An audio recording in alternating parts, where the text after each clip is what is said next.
ऐसे सारे एंकर्स और ऐसे सारे पूंजीपति जो इन चैनल्स को ओन करते हैं, उनको चेतावनी है कि युवा जग चुका है, जब टाइम आएगा उनसे भी जवाबदेही मांगी जाएगी, तो आप रेडी रहिए। नमस्ते, अभिनव पांडे नाम है मेरा और आप देख रहे हैं न्यूज़ पिंच। और आपने बहुत देखा है न्यूज़ पिंच इस पूरे आंदोलन के दौरान। ये आशुतोष हैं, आप परिचय के मोहताज नहीं रहे, देश इनके चेहरे से भली भांति वाकिफ़ हो गया है। आशुतोष इस पूरे आंदोलन के सबसे सुलझे हुए चेहरे के तौर पर उभरे, जो हर बात को बहुत सहजता से और बहुत क्लैरिफाई ढंग से कहते रहे।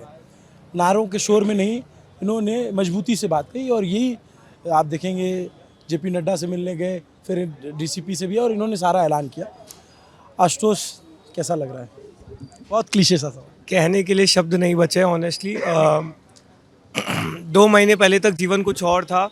देश की दिशा और दशा के बारे में बहुत सारी चिंताएं थी, बहुत सारी फ्रस्ट्रेशंस थी, लेकिन जो इस देश के युवाओं ने पिछले कुछ दिनों में, पिछले कुछ महीनों में कर दिखाया है, मुझे लगता है लंबे समय तक ये वक्त याद रखा जाएगा। जंतर मंतर पे जो पिछले 37 दिनों में हुआ है वो याद रखा जाएगा। और एक फीलिंग आ रही है कि आज शायद हमने वापस इस लोकतंत्र को हासिल किया है, इस देश को हासिल किया है। आपकी तो पूरी दुनिया ही बदल गई है, कानों में तो नारे गूंजते होंगे। बिल्कुल, मैं तो मतलब रात को सोता भी हूँ तो ऐसा लगता है कि मैं मतलब आसपास मेरे लोग हैं, अभी क्रैकडाउन होने वाला है और हमें सब लोग को बाहर निकालना है। तो वो 37 दिन से वो जो जीवन जिया है, मुझे लगता है कि जीवन भर की यादें हैं और शायद जीवन के बियॉन्ड हमने बहुत कुछ देख लिया है, बहुत कुछ सहा है, बहुत कुछ सीखा है। और बहुत ज़्यादा खुशी है, बहुत ज़्यादा ग्रैटिट्यूड है इस देश के युवाओं के लिए कि वो जागे हैं। ये जब ऐलान आया, फ़ोन आया, पहली बार जब पता चला, क्या रिएक्शन? जब पहली बार पता पड़ा तो मैं पुलिस ट्रक पे खड़ा था, वहाँ पे भीड़ बहुत उत्तेजित हो रही थी तो उनको बिठा रहा था।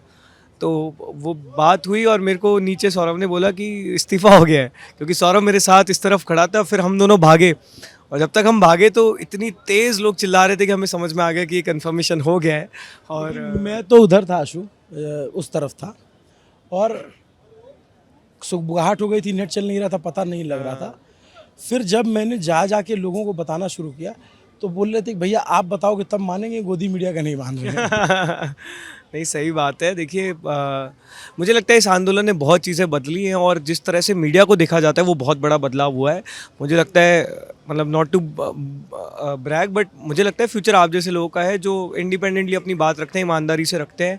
अब नैरेटिव नहीं चलेगा, अब सच्चाई चलेगी। जो लोगों को सच देखना है वही सच अगर दिखाएंगे तो वही चलेगा। और बहुत बड़ा लेसन है मेन स्ट्रीम मीडिया के लिए। शायद मुझे लगता है कि almost mainstream media is no longer relevant. इसीलिए शायद इस देश के प्रधानमंत्री को भी कल इंस्टाग्राम पे आना पड़ा। वो पूरा जो स्पेक्ट्रम है वो इस एक आंदोलन ने चेंज कर दिया है, तो उस पूरे चक्र को ही तोड़ दिया। पूरे चक्र को तोड़ दिया है। आप कब तक नैरेटिव, कब तक प्रोपागेंडा फैलाएंगे? आप अगर सच को सच की तरह नहीं दिखाना चाहते हैं, हम ये नहीं कह रहे कि आप हमारे आंदोलन की तारीफ करें, लेकिन अगर आप क्रिटिसिज्म भी कर रहे हैं तो the criticism has to be genuine. आप इस आंदोलन को अगर दिखा ही नहीं रहे, आपने 37 में से 25 दिन इस आंदोलन को ब्लैकआउट करके रखा। जब इस देश का युवा सड़कों पे था तो 25 दिन तक इस देश की मेन स्ट्रीम मीडिया ने इस आंदोलन को ब्लैकआउट करके रखा। तो अब ये बहुत साफ हो गया कि द मेन स्ट्रीम, वो पूरा नैरेटिव चलाया है ना, तो mainstream media is no longer relevant. ये आपके साथी सौरभ, एक मिनट आ जाना। कैसा लग रहा है अब? How's the जोश? जोश तो बहुत है, लेकिन अब ये हो रहा है कि हम लोग सब जीत गए। बहुत ही अच्छा माहौल बन रखा है। पुलिस हमें बार बार पूछ रही है कि यहाँ से क्या प्रदर्शनकारी चले गए। हमने बोला इनका तो हक बनता है कि वो थोड़े टाइम तक यहाँ पे रहे और जश्न मनाएं, क्योंकि बहुत आंदोलन लंबा चला। बहुत प्रयासों के बाद लाठी खा के, सर फुड़वा के यहाँ पे युवाओं की जीत हुई है, तो उनका भी अधिकार बनता है कि जश्न मनाएं। मुझे बहुत बहुत ज़्यादा प्राउड फील हो रहा है हमारे सारे युवाओं का, क्योंकि उन्होंने इतिहास रच दिया। इस बार जब हम लोग अगस्त 15, 2026 मनाएंगे इंडिपेंडेंस डे, आज़ादी का दिवस, तो सही में बहुत साल बाद, 12 साल बाद, ये सही मायने में हम लोग इस दिवस को मनाएंगे, क्योंकि जो भय का माहौल था इस देश में 12 साल से, वो भय के माहौल से हम लोगों को आज़ादी मिली। आपको लगता है कि इस आंदोलन का सबसे बड़ा हासिल ये है कि इस देश ने सवाल पूछना सीख लिया है? वही मैं बोल रहा हूँ। जिन प्रदर्शनकारियों के खिलाफ यूएपीए लग जाता था, जिन ऑपोजिशन के खिलाफ पीएमएलए लग जाता था अगर प्रश्न पूछते, जिन जो लोग ऑनलाइन लिखते थे, क्रिटिसाइज़ करते थे, उनके खिलाफ कोई ना कोई आईपीसी का धारा लग जाता था, ये सारे लोगों की जीत हुई है, क्योंकि वो सारे लोग अपने भय से मुक्त हुए। युवा लोग जो इस देश के फ्यूचर है वो इस भय से मुक्त हुए। तो अगस्त 15 2026 हमें धूमधाम से मनाना चाहिए, क्योंकि सही मायनों में हम लोग भय के माहौल से आज़ादी हम लोगों ने पा ली। मैं एक लास्ट में जानना चाहता हूँ, सौरभ कितनी उम्र है आपकी? मैं 27 साल का हूँ। ये 27 साल के हैं, और जो कॉकरोच वर्ड आया ना, उसके लिए कहीं ना कहीं ये लड़का जिम्मेदार है। ये सौरभ खुद लीगल जर्नलिस्ट रहे हैं और रिपोर्टिंग करते रहे, और बहुत बार जजमेंट को लेकर के सवाल पूछते रहे, और शायद इनको, इन जैसे जर्नलिस्टों के लिए सीजीआई ने कह दिया कॉकरोच जैसा। बट यार एकदम मजाक मजाक में आपने लोग ये, मतलब हम लोग भी इसके एक तो लग रहा है कि एक इतिहास बनते देख रहे थे, एक हिस्टोरिकल चीज़ कुछ हो रही थी सामने। देखिए, हम तो तहे दिल से शुक्रिया करेंगे चीफ जस्टिस सूर्यकांत का कि कोई अच्छा काम किया या नहीं किया, उन्होंने देश के युवाओं को जगा दिया। तो ऐसे ही क्रांति आती है, ऐसे ही एक चिंगारी लगती है तो वहीं से क्रांति निकलती है। तो सूर्यकांत जी को इस चीज़ के लिए बहुत बहुत धन्यवाद। लेकिन बात सही है कि युवा जब जाग गया अब वो सोएगा नहीं वापस से। अब वो सवाल पूछता रहेगा। बट एक बात बताओ, ऐसा अब आप लोगों के लिए जो आपके साथी हो, इतने दिन से साथ थे, पहले से बहुत लोग तो एक दूसरे के संपर्क में नहीं रहोगे, यहीं आकर के जुड़े, अब घर जा रहे हो वापस, अब एकदम सब आपने अनाउंस कर दिया कि कुछ नहीं होगा आगे। देखिए, ये प्रदर्शन, जहाँ तक प्रदर्शन की बात है, हमारे सारे डिमांड्स जो थे, और जो मुख्य डिमांड था धर्मेंद्र प्रधान का इस्तीफ़ा, वो सरकार ने मंजूर कर लिया है।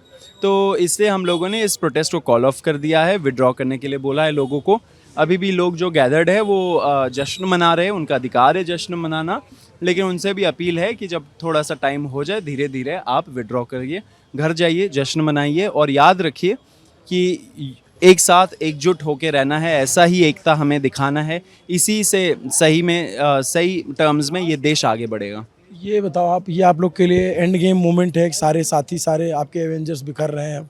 नहीं, ऐसा बिल्कुल नहीं है। अभी हम लोग थोड़ा बिखरेंगे, जिससे हमें थोड़ा नींद मिले, थोड़ा सा हम लोग रेस्ट करें, जो काम बचा हुआ है इतने दिनों से वो काम के ऊपर हम लोग काम करें। फिर कुछ दिन जब हो जाएंगे फिर से हम लोग रीग्रुप करेंगे। ये आंदोलन तो जैसे हम लोगों ने शुरू में ही बोला था, ये तो एक बैटल था, ये बैटल हम लोगों ने जीत लिया। मैंने बोला था कि कुछ हफ्तों में आप एक बैटल जीत सकते हो, लेकिन जो वॉर है वो वॉर बहुत लंबा है। वो हाँ, जंग हम लोग जीत के रहेंगे, उसके लिए हम लोग वापस आएंगे। युवाओं के जो मुद्दे हैं पूरे देश भर में घूमेंगे, उन मुद्दों को उठाएंगे, उन मुद्दों को कलेक्ट करेंगे, एंड युवाओं के हित में आवाज़ उठाते रहेंगे। कोई पॉलिटिकल पार्टी फॉर्म होगी? देखिए, ऐसा कोई हमारा मंशा नहीं है इस टाइम पे। इससे ज़्यादा हमें ये इम्पॉर्टेंट है कि ये मूवमेंट ग्रास रूट लेवल पे जाए। लोग जैसे जंतर मंतर आके एंड अपने अपने शहरों में, गाँव में जैसे प्रदर्शन करके जागे, वैसे ही हर जगह पूरे देश भर में लोग जागे एंड सवाल करना सीखें। तो जैसे आप लोग, जैसे मान लीजिए अलग अलग राज्यों में पेपर लीक हो जाते हैं, भर्तियां नहीं आती हैं, लड़के प्रदर्शन करते हैं, लाठियां खाते हैं, तो आप लोग उनका साथ दोगे? बिल्कुल साथ देंगे। इसलिए हम लोगों ने जो डिमांड किया था, ये नहीं बोला था कि सिर्फ दिल्ली में जो एफआईआर्स फाइल हुए प्रदर्शनकारियों के खिलाफ वो विड्रॉ हो एंड गारंटी मिले कि एक्शन नहीं होगा फ्यूचर में।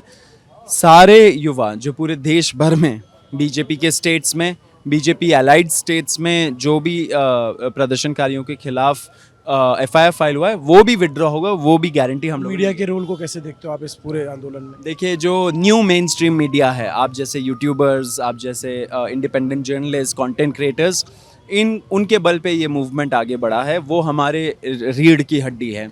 जो ओल्ड मेन स्ट्रीम मीडिया था वो एंड में आया था, उन्होंने बहुत सारे चैनलों ने तो प्रोपेगेंडा भी चलाया था, उनसे भी हमें कोई गिले शिकवे नहीं है। लेकिन हाँ, आपके माध्यम से उनको बता देना चाह रहा हूँ, आज हमने प्रेस कॉन्फ्रेंस में भी मैंने बोला था, ऐसे सारे एंकर्स और ऐसे सारे पूंजीपति जो इन चैनल्स को ओन करते हैं, उनको चेतावनी है कि युवा जग चुका है, जब टाइम आएगा उनसे भी जवाबदेही मांगी जाएगी, तो आप रेडी रहिए। तो ये सौरभ है और उन्होंने अपनी पूरी बात रखी। दिल्ली पुलिस का ये बाहर थाना है, और इस थाने के बाहर जो डीसीपी ऑफिस है, डीसीपी ऑफिस के बाहर ये थे। अब आंदोलन खत्म हो गया, अब जो है वो जश्न मनाने वाले लोग हैं। देखते रहिए न्यूज़ पिंच। शुक्रिया। अभिनव पांडे नाम मेरा, कैमरे के पीछे मेरे साथी ऋषि।